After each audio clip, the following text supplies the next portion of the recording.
Hi, I'm Mia Tello and I'm a psychology major. For my poster, I chose this topic to get a better understanding of how certain emotional parenting styles affect children's emotional self-regulation. So, to get a better understanding of what emotion self-regulation is, it is defined as having the ability to navigate emotions, including emotion intensity and the speed of escalation to function. For the first paper research, they studied how parental playfulness promotes or helps children's emotional skills and how it improves their emotion regulation. Parental playfulness is described as the parent's ability to act spontaneously and flexibly in a creative manner in different parent-to-child situations. They sampled 137 parents with children ages 2 to 8 years old. They conducted a few parental playfulness questionnaires, which are known as PPQs and PPOQ, um, which is labeled as parental playfulness open questionnaires. They measured the playfulness dimensions seen on the slide, and they were put into different parent to child interactions. Like when my child is afraid of doing something, I look for ways to challenge the scary situation in a creative, fun way. Or when my child refuses to eat something new, I look for a creative way to persuade them to try it. The research showed that there were positive correlations between children and their emotional regulation due to greater parental playfulness. They also found, while measuring the closeness between parent-to-child relationships, a positive correlation in the parental playfulness questionnaire, a greater closeness related to parental playfulness. All good things aside, they did find a negative and weak relationship in the PPQ measuring parents' emotional awareness. There were greater difficulties in emotional awareness and less parental playfulness in older parents. So with that, a playful parent helps children navigate through their emotions. The second paper research, they studied the differences in mindful parenting and parenting behaviors in families with children who do and do not have ADHD. They wanted to find out if mindful parenting is correlated with children's emotional self-regulation. To get an idea of what mindful parenting is, mindfulness in parenting is described as paying attention in certain ways, whether it be on purpose, in the present moment, or in a non-judgmental way. They hypothesized that when parents pay mindful attention to their children, parents are more likely to have the ability to regulate their own emotions as well as their child having the same ability. Being mindful improves interpersonal relationships and can strengthen emotional regulation and conflict management. This study took place in Melbourne, Australia, and concluded 225 families with children ranging from 7 to 10 years old. They had two groups, children with ADHD and children without ADHD.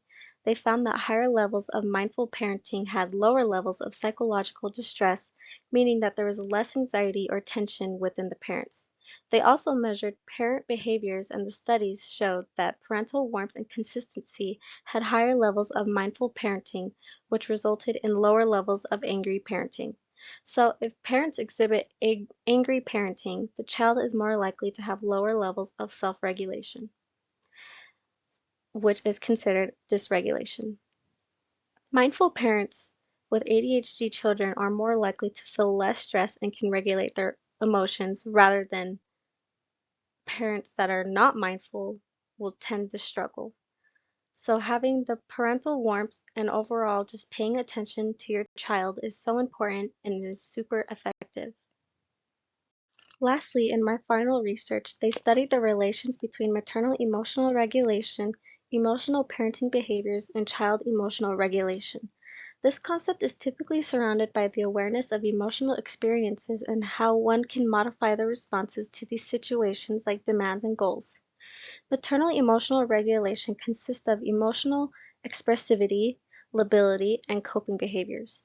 Emotional parenting behaviors often look like parents creating an emotional space for children to notice and learn from their emotions in those experiences. Another factor that plays into how maternal behaviors look like, they tend to be unsupportive or supportive parents. Unsupportive parenting, for example, are behaviors that create uncomfortable emotions and give no space to talk about these emotions. They often invalidate or discourage them, leading them to higher levels of negativity and child emotion dysregulation. Supportive parenting behaviors do the opposite. They provide a comfortable space for their child to talk about emotions, learn from the emotions, and validate them.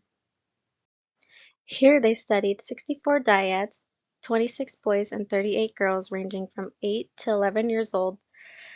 Parents did multiple tests to measure their dysregulation and their emotional parenting behaviors to prove the researchers' hypothesis that emotion dysregulation would be negatively related to unsupportive emotional parenting and child emotion dysregulation. They predicted their hypothesis correctly, stating that they did find in the maternal self-reports that dysregulation was greatly related to maternal unsupportive emotional parenting, leading children to experience emotional dysregulation.